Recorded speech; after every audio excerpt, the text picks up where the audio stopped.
The views and opinions expressed on this program are those of the producers and the individuals appearing on this program and do not necessarily reflect the views and opinions of the staff of the Sun Prairie Media Center, its members or underwriters, the board members of the Media Center Commission, Charter Communications, TDS Telecom, or the staff and elected officials of the City of Sun Prairie.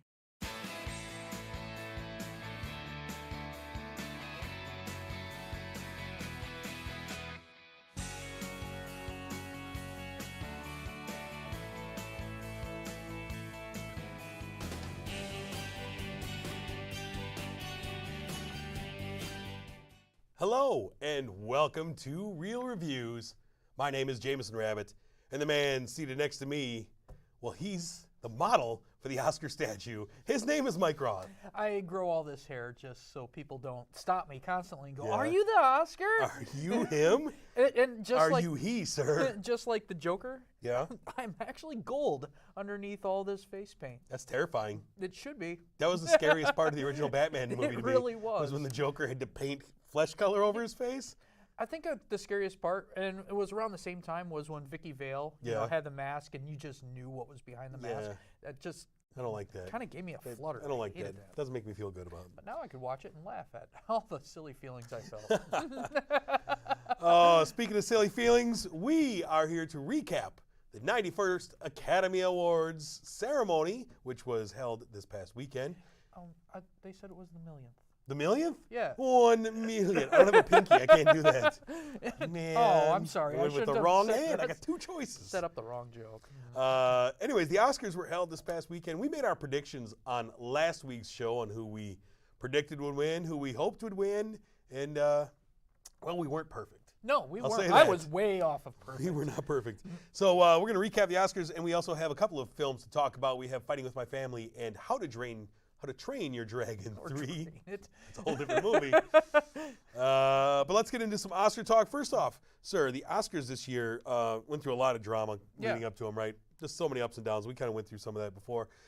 It was a host-free telecast this year. No big host. And so Queen opened the show with Adam Lambert in a little performance. But I feel like everybody took their chance at making jokes. You had 3 comedians that started off right away. Yeah. Amy Poehler. Amy Poehler, Tina Fey, and Maya Rudolph came out. Yeah. So there were still jokes and stuff. It just wasn't organized by one person. And it to me, it made for a kind of a snappy telecast. Like, it moved along. Like, they just started handing out awards. Yeah. And we didn't have to stop at any point and, like, do one of their things that they've done in recent years of, like, we got to go to a theater or we got to bring out a bus full of strangers into the crowd or take the world's biggest selfie. Well, we don't have to stop the proceedings, really. Well, I think the problem with a lot of the hosts in the past were they just weren't funny enough to really hold an entire show like that. Yeah. I did like Neil Patrick Harris. I thought he was good. But he had that joke that year about where he made the predictions and he put them in a lockbox on the stage and he went back to it like every other segment. Yeah. There's that lockbox still. Like, that's great, Neil. We'll get to it at the end. But I thought it was paced really nicely because we had that. Kind of some of the big highlights for me were Lady Gaga and Bradley Cooper's performance of Shallow. Yeah, that was fantastic. That kind of stole the show. Yeah. Pretty great. I like the acceptance speeches. Rami Malek, he had a fantastic acceptance speech. The passion that Olivia Colman had. That was interesting because she's like sitting there apologizing to Glenn Close. Yeah, I think she was having fun because she hasn't been winning the awards leading up to it. It's been Glenn Close has been winning pretty much everything leading up to it, and so this was very much a dark horse win for her. Yeah, and you could tell she was generally happy. She was thrilled to not only accept the award, but to be with all the people and that she was hasn't fans had with. to make the same speech over and over and over again. True, you're right. You know, that's I mean, you number can one. only thank the same people so many times before it kind of just clicks into autopilot. Yeah, she was present in the moment. She was very happy. Yeah, and you say acceptance speeches. The show started out for me like the first 3 or 4 acceptance speeches were terrible, and then most of them were technical awards and such. Yeah. Where everyone was getting played off. The music was starting because there was long hesitations, and I was like, yikes, this is rough. And it got better. It got much better as we went along. One of the other ones that I really loved, I mean, Spike Lee finally got his award. Yeah. He won for Best Screenplay for Black Klansman. Didn't win Best Director or Best Film, but Best Screenplay. So he got to get up there in his purple suit and just throw some fire out there.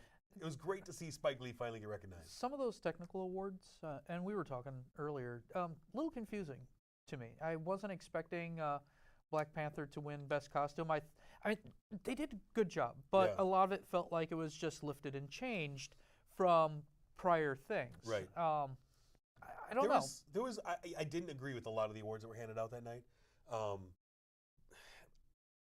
And oddly, Bohemian Rhapsody was the picture that came home with the most awards. Yeah. They took home 4, including Best Actor, but a lot of the sound awards and such. But they're the movie that kind of walked away with the most trophies, which is kind of strange to me, because I didn't see that happening. I thought that it would either be The Favorite or Roma that walked away with the most awards. I think a lot of people who just wanted to see an upset really wanted Roma. That was me. Because that would have been exciting. That would have made the Oscars exciting. Yeah. I think they did. You mentioned that they did get an uptick in their audience viewing. I think if they went with Netflix, that would cause an uproar, and they would have gotten. Now, there's been news also this week that Martin Scorsese's film The Irishman, which comes out later this year, that Netflix is going to go full bore on trying to get him Best Picture for that one. Like, they're putting all their money into pushing for that movie because what are you going to say? Yeah, I don't think Scorsese deserves it. I mean, he's too new. And it's funny because Scorsese is one of the filmmakers who started out kind of wishy-washy about Netflix. So it's kind of an interesting thing. But let's get into the winners, though. All right. So last week we picked 7 categories. And let's talk about who actually won these categories. So starting with Best Animated Film, Spider-Man Into the Spider-Verse won that one. I was wrong. Spider-Man is awesome. Yeah. I was very disappointed that Isle of Dogs did not get it, though. I love Isle of Dogs. But my thing was Isle of Dogs, I'd seen that animation before. I'd never seen Spider-Man's animation style before. True. That was the differentiating factor between 2 great movies for me. I could see that. Spider-Man's hot right now, too, man. You talk about a franchise that was dead as a doornail a few years ago. Suddenly, I mean, there's a new one coming out, a new Spider-Man movie coming out soon, and a sequel to this one, and Spider-Man's hot again. And I'm hoping this actually tells all the other comic book people, hey, let's not stick to these tried and true. Let's go out there on the fringe a little bit. Experiment with it. But anyway, sorry, I'm stalling again. No, you're fine. Best Supporting Actor, as you and I both predicted, Mahershala Ali won for Green Book. No real surprise there. Best Supporting Actress, Regina King won for If Beale Street Could Talk. I was really happy to see her win this award. So well deserved. I was just watching 227 yesterday. Yeah. Young Regina King on there with Jack Hay. Speaking of which, remember that. I read an interesting trivia fact, totally off topic for a quick second though. Reading in trivia about Jack Hay, the movie Ghost, the role that was given to Whoopi Goldberg, which she won an Academy Award for, was originally given to Jack Hay to play. And she passed on it, and it went to Whoopi Goldberg, and she won an Oscar. You hear stories about that all the time, where people should just be kicking themselves. Could you imagine that? Yeah. That would have been totally different. I see a ghost. Anyways, Regina King, congratulations. Best Actor, Rami Malek. No surprise here. Rami Malek won for Bohemian Rhapsody. And he had one of the better acceptance speeches. He was great. He did. Best Actress, you actually predicted this one correctly. Olivia Colman for The Favorite. And this was the only award that The Favorite won on the night. They were nominated for, I believe, 11 awards. Yeah. And this was the only one, and it was the big upset. And that was another thing that I was surprised about, but, whatever. Yeah, it was great to see her win. I really wanted Glenn Close to win, but Olivia Colman was great. Best Director, Alfonso Cuarón won for Roma. He also won Best Cinematography. So he walked away with a couple of them. And it was a great moment between he and Guillermo del Toro, who was handing out the award. These two are best friends. And so it was a great moment on stage as he's passing it to him. These two have been kind of passing this award back and forth the last few years. And lastly, the big one, Best Picture, Green Book, a movie that I don't think anyone was talking about winning, came out of nowhere to win Best Picture. But the crowd went meh. Well, I love this movie. It's a good movie. I didn't think it was Best Picture movie, though. I don't think so, but I thought it was safe. I think out of all the movies, this is the movie that I think everybody could watch and go, you know what? That is a great movie. From what I was reading today, there was an anonymous voter who said that, for Best Picture, they rank the 8 movies. You rank them 1 through 8. Mm-hmm.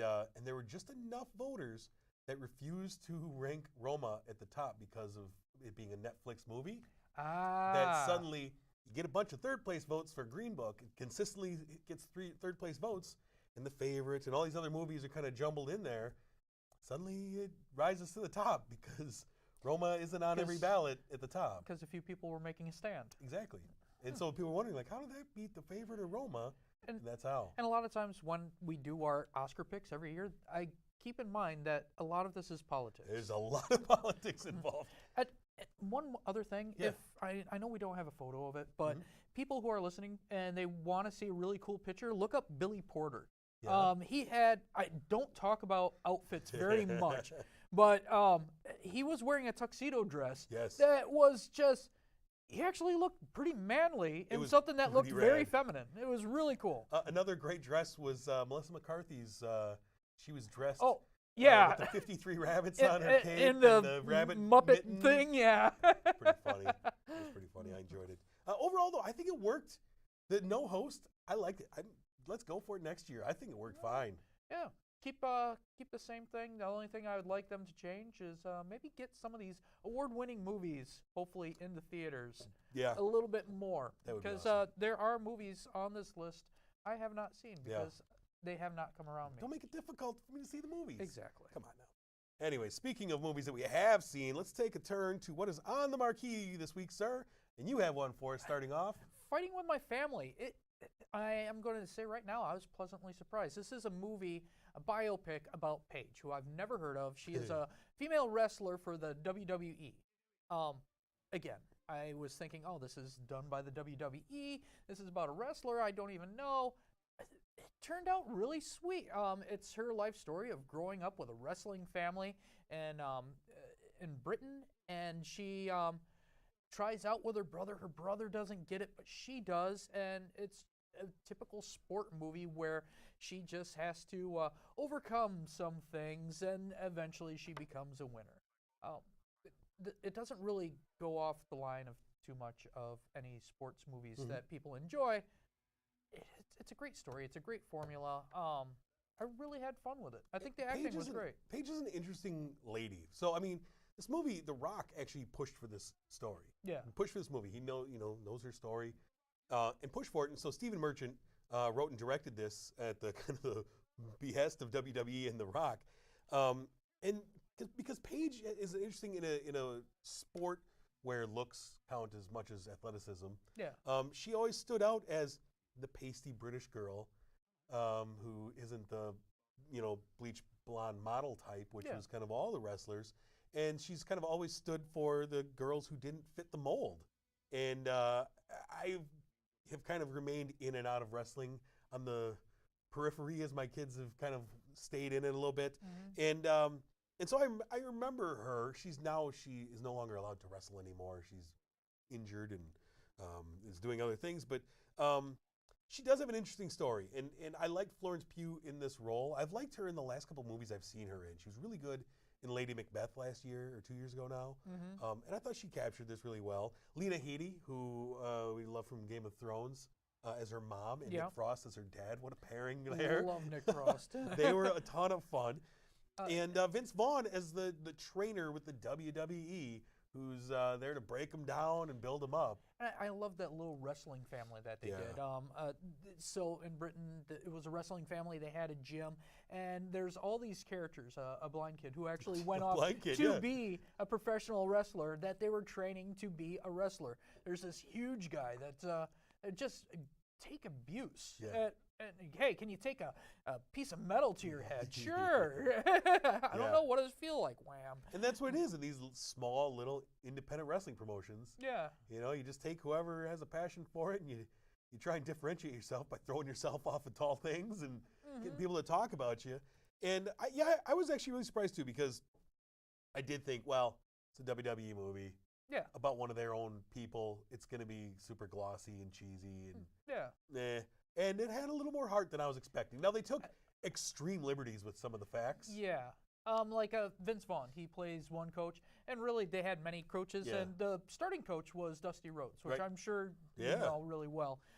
He was the first one to meet Paige. He opened NXT. But in this one, they made a heartful story about Vince Vaughn and how it's like to not make it to the top. Right. And I thought that was a safe and really nice added story and they to it. sprinkled in a little bit of the Rock dust to try and help this movie along, so you can say the Rock's in this movie, you know. Yeah. And so it just fills out his IMDb, because he's struggling to get things on his IMDb. You know, I mean, I think he only has 10 things per year on there. Yeah, true. You know? Only.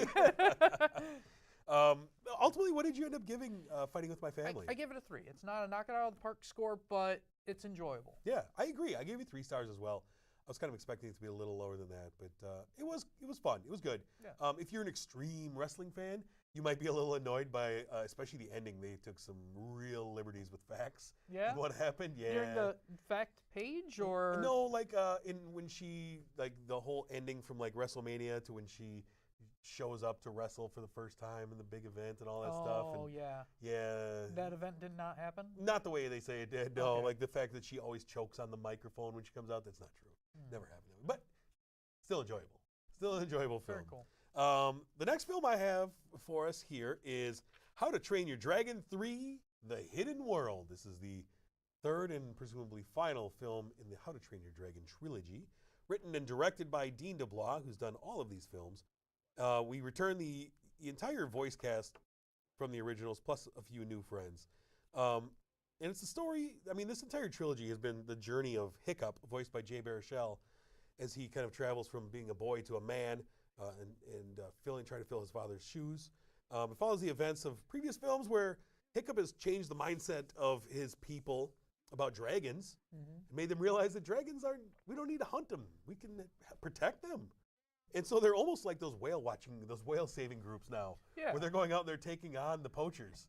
And they're trying to save dragons that are being hunted and poached. And we are introduced to our villain of the movie, Grimmel, voiced by F. Murray Abraham, who is a man who kills Night Furies, which is what Toothless is. Toothless is, of course, Hiccup's dragon.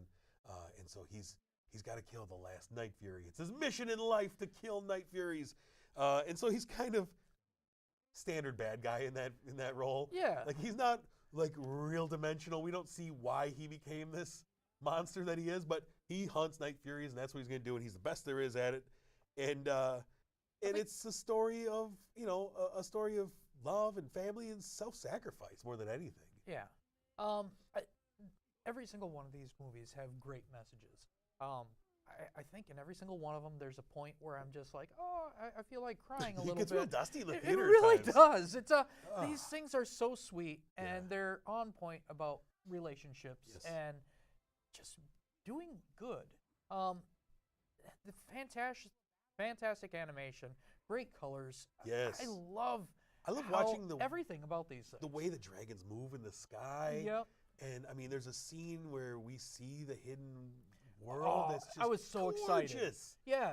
And it gets more and more beautiful. You're like, well, that's pretty rad. Yeah. Oh, we're going into another cavern? Look Oh at my this. gosh. And now look at the dragon. And you get more and more excited every time. And the way they choose their shots, too, it's really easy with animation to get the shot that you want. They get creative with it. They really do. And I can't think of an animated series that goes 3 in where I appreciated every single movie as much as I have with this. And that's exactly it. I would go so far as to say this is one of, maybe my 10 favorite film trilogies.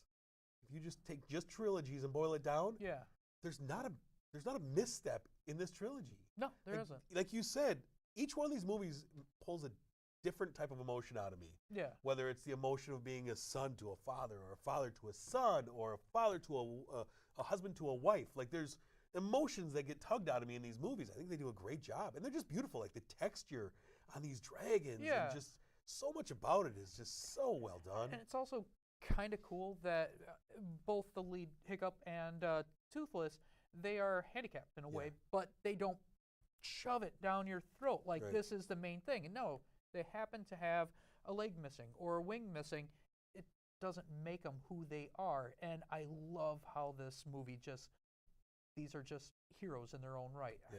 I think it's beautiful. I really do. I do too. I love that this whole franchise is built on messages of family and peace and sacrifice and understanding. Like, great messages for kids. My only nitpick with this movie, and it's minor, but it's my nitpick with this movie. Curious if it's mine too. Well, my nitpick is really with the villain. I think that Grimmel is kind of just a standard villain, which hasn't been the case in the previous two movies. I rewatched the previous ones, love them, and I think there's more depth to the antagonist, whatever that antagonist may be, and sometimes it's internal more than external, which is great. And I thought that Grimmel was just kind of blah. He just kind of shows up. He's like, I killed dragons. And you're like, don't kill my dragon. I'm going to kill your dragon. It's going to happen. You know? Get used to it. Aw, man, I guess we're going to fight now. And I wish that it was a little more to that.